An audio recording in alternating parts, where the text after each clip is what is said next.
ਜਲਾਲਪੁਰ ਭੱਟੀਆਂ ਦਾ ਸ਼ੁਮਾਰ ਜ਼ਿਲ੍ਹੇ ਹਾਫਜ਼ਾਬਾਦ ਵਿੱਚ 1 ਨੰਬਰ 'ਤੇ ਹੁੰਦਾ ਹੈ। ਕਿਉਂ ਜੇ ਸਿਆਸਤਦਾਨ ਵੀ ਇੱਥੋਂ ਦੇ, ਚੌਲਾਂ ਦੇ ਤਾਜਰ ਵੀ ਇੱਥੋਂ ਦੇ, ਪੂਰੇ ਮੁਲਕ ਦੇ ਚੌਲਾਂ ਦੇ ਤਾਜਰਾਂ ਦੇ ਚੇਅਰਮੈਨ ਵੀ ਇੱਥੋਂ ਦੇ। ਕੰਮ ਦੇ ਨਾਲ ਸਾਡਾ ਸ਼ਹਿਰ ਸਾਰੇ ਜ਼ਿਲ੍ਹੇ ਨਾਲੋਂ ਅੱਗੇ ਵੇ, ਦੂਜੇ ਪਾਸੇ ਬੁਨਿਆਦੀ ਸਹੂਲਤਾਂ ਤੋਂ ਬਿਲਕੁਲ ਪਿੱਛੇ ਵੇ। थाना रोड उत्ते आविए थाना ते डेरा भट्टियां दे विचले सन एक सरकारी जच्चा बच्चे दा हस्पताल है।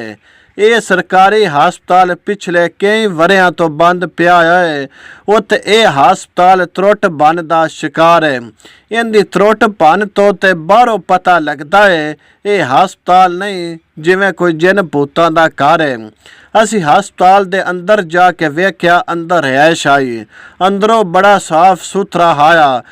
एक छोर जिहा सानूं उत्थे मिले। असां उहदे कोल पुछया भी तुसीं इत्थे की करदे हो? वो आंदा असी इत्थे रहने आ। कौन तुहानूं आख्या है? ਇਹ ਦੁਕਾਨ ਵਾਲਿਆਂ ਪਾਇਆ ਜੀ। कित्थे? ਅੰਦਰ ਇੱਕ ਕਮਰਾ ਦਿੱਤਾ ਨਾ। किस वास्ते तुहानूं पाया है ना? ਇਹ ਤੇ ਹੁਣ ਉਹਨਾਂ ਨੂੰ ਪਤਾ ਹੈ। ਅਸੀਂ ਤੇ ਉਹਨਾਂ ਨੂੰ ਪੁੱਛਿਆ ਆ किस वास्ते सन पैंदा पे हो? ਜੀ। तुहानूं पाया किन्ने में?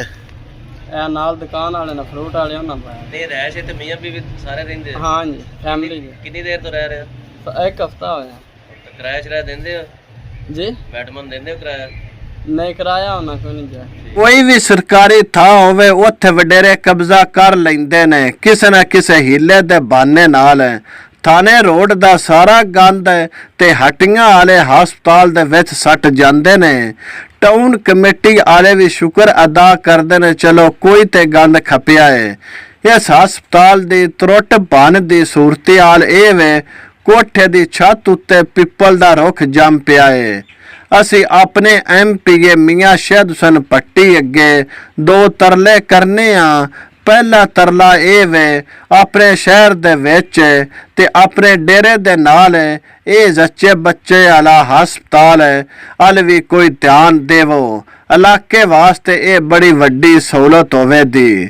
क्यों जे तुसी बंदे हुन हुकूमत दा एक हिस्सा हो, जे तुसी आखो ते ये काम हो जांदा है। दूजा साडा तरला ये वे, ये हस्पताल नहीं बनवाना, बेशक ना बनवाओ। ये अपने शहर दे साफियां नूं प्रेस क्लब वास्ते जगह दे छड्डो। ये भी एक तुहाडे ते बड़ा वड्डा आसान होवेगा।